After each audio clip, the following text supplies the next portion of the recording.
Cool. So essentially shared imaginal practice, it's like a very simple and straightforward practice on the surface. So we'll split into groups of 3, and then in the groups of 3 you take it in turns. One person guides, one person is guided, and one person is the witness. And the person who's being guided chooses a concept. So let's see. Yeah, there's a list of concepts that you can choose from, but you can also make up your own concept.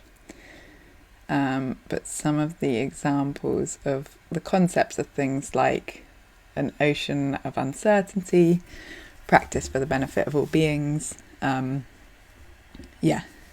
There's a big list, and the idea of the practice is that we're essentially getting really deeply in touch with the sort of deepest point of experience, where we're not defining like where experience comes from, but we're just connecting to it through all our different aspects, through all our different facets.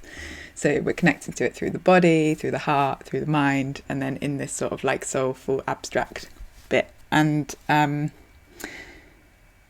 you don't, one of the good things is you don't need any experience, any meditative experience, anything like that. It just works for everyone, which is really nice. And also it's like the more experience you have with these things, the deeper it can go. So it's kind of like an endless spectrum, endless place for exploring and playing in. If you've got lots of experience with somatic stuff, then you can get really, really deep into body stuff with it. If you've got lots of experience with like heart stuff, you can get really, really present, really into like just non-dual kind of connection with the universe, stuff like that. If you've got lots of like Vipassana mindfulness experience, then you can just create loads of space for stuff to come up in.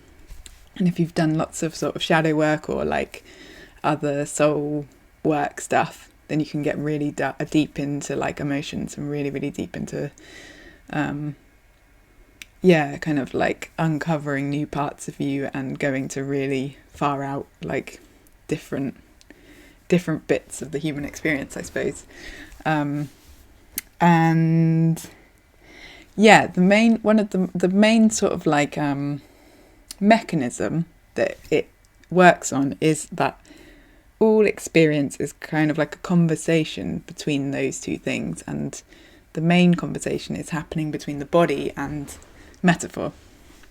So we're sort of like in this kind of physical realm where we like feel our bodies and things like that, but we're also always in this like abstract realm which is indefinable, and we're constantly kind of creating our experience by those two things conversing with each other.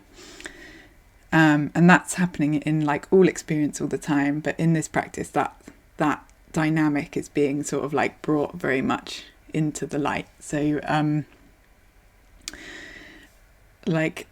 this comes through in all our language, all our ways of talking and communicating, but in this practice we kind of explicitly bring it in. So like an example of if your concept is an ocean of uncertainty, it's like obviously it's a metaphor, but an ocean is like a physical thing, and then we'll feel that somewhere in our body, and uncertainty will have like a certain like texture to us. It will feel that somewhere in our body. We'll kind of like, we might go out into like an abstract idea of what that is, come back to the body, and this meditation is constantly kind of like guiding between those two.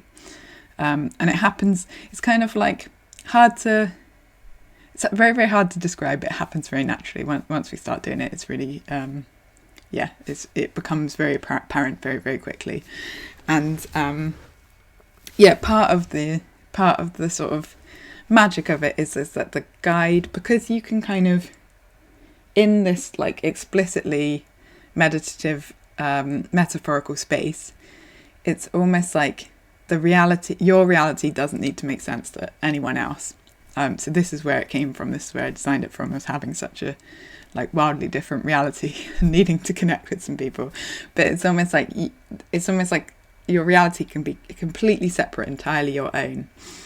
And then in that space, it's like you have so much freedom to express yourself, and it basically manages to cut through the double bind of experience, the normal experiences, which is where in order to connect with someone, you have to change your reality to fit in with theirs, or they have to be able to understand yours.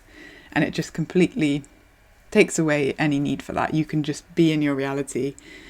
You get given the tools to really, really connect with it, and the other person can still relate and understand and converse with it. And then that removes all the normal like social angst and double binds we get stuck in of like, oh, I have to be a certain way or say a certain thing, or I'm not allowed to like express these emotions or these thoughts, because you just have this freedom of like imaginative space to play in.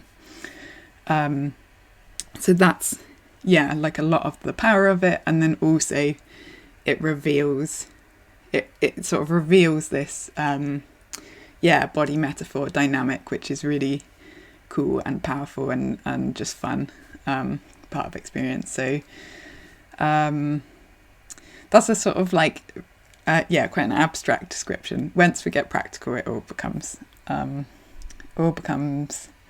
more apparent, and we'll go into groups. We'll split it into groups so that new people can go in groups with people who've done it before. Okay, I can do this while you look. Yeah. Yeah, so I mentioned the roles, but yeah, the three people. So one person will guide, and there's questions. I will send a link out as well. And on the link, there are questions as the guide that you can follow, basically. So you can just read through the questions in order, and that works. But also, I think everyone here has some experience of guiding this sort of stuff. So you can also kind of like bring your own flavour and your own style of guiding, follow your curiosity as part of it. As the person being guided, that's pretty straightforward. And then the witness is there just to sort of like offer a bit of extra support and just to be able to enjoy. It's quite nice as the witness just to like sit and almost like experience it as if you're getting taken on a shamanic journey of the other person's experience. It's really cool. And you can, if you tune in, you can almost see that it's like often in the groups of three there's some synchronicity between people's themes, and like a little kind of collective story will build, and like the first person's guide will go, and that will like open some stuff up and stir some stuff up, and then the second person's, and it will like influence it a little bit, and then the third person's. So that's quite nice just to like notice that when you're especially when you're in the witness role and you have some extra space just to watch things as they are emerging. How are you getting on, Jane?